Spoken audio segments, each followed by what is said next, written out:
Howdy, folks. My name's Charles Ham. I'm the author of Ponder on It, Pilgrims.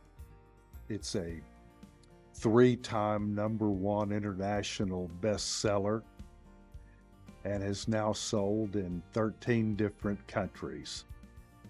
You can find out more about it if you visit my website, charlesham.com, or you can just search for it on Amazon and you can read the reviews and find out a little bit more about it. I'd like to recommend it to you. I think you'll enjoy it. I have something on my mind this morning, and I'm going to start off with a question. I often hear people say that they don't care what people think of them.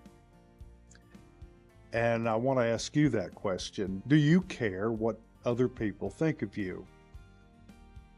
Well, I understand on a certain level why people would say this.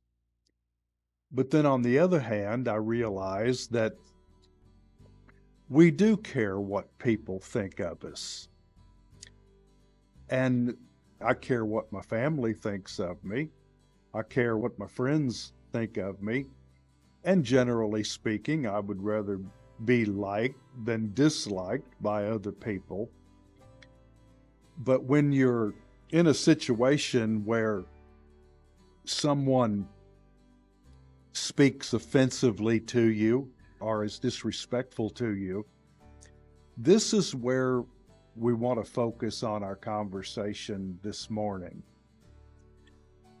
It's not that what someone says about you is to be taken seriously. In fact, it really isn't. And it's not so much whether you care what they think or not. The question is, how do you respond to what they've said? And do you allow these people to define you?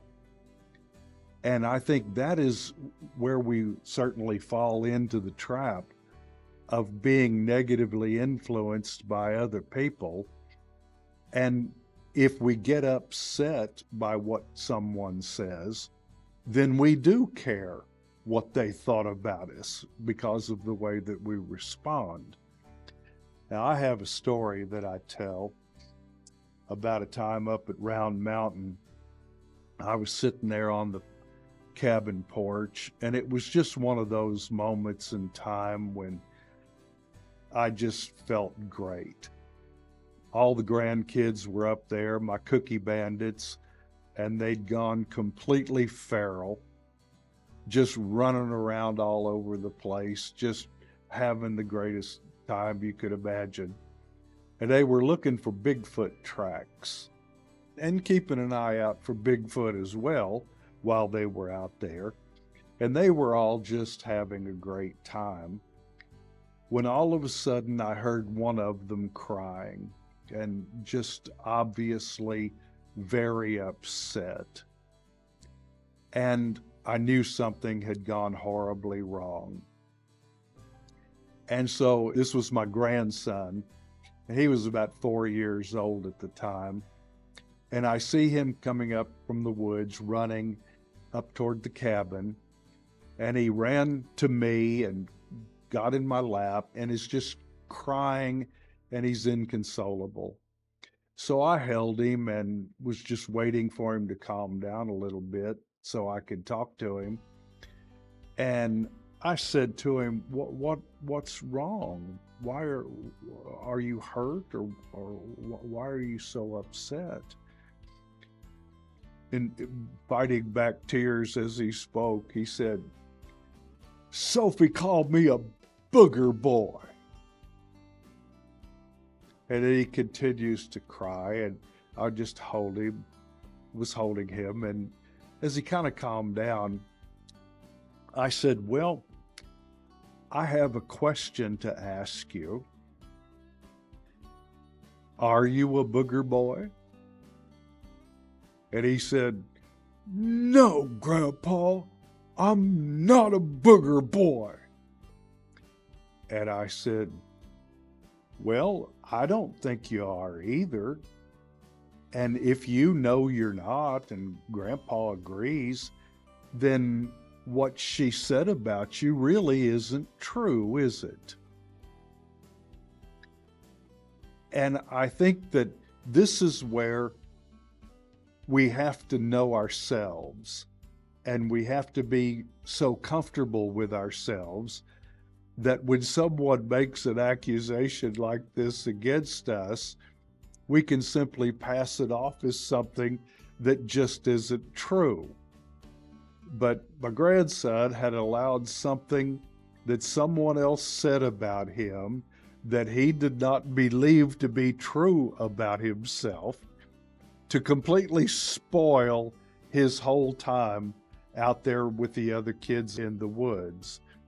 And I think about adults sometimes and how much we're often like children when someone says to us something that's offensive or insulting, and we become angry, we become harsh and hostile about the whole thing as a response to something that someone has said about us.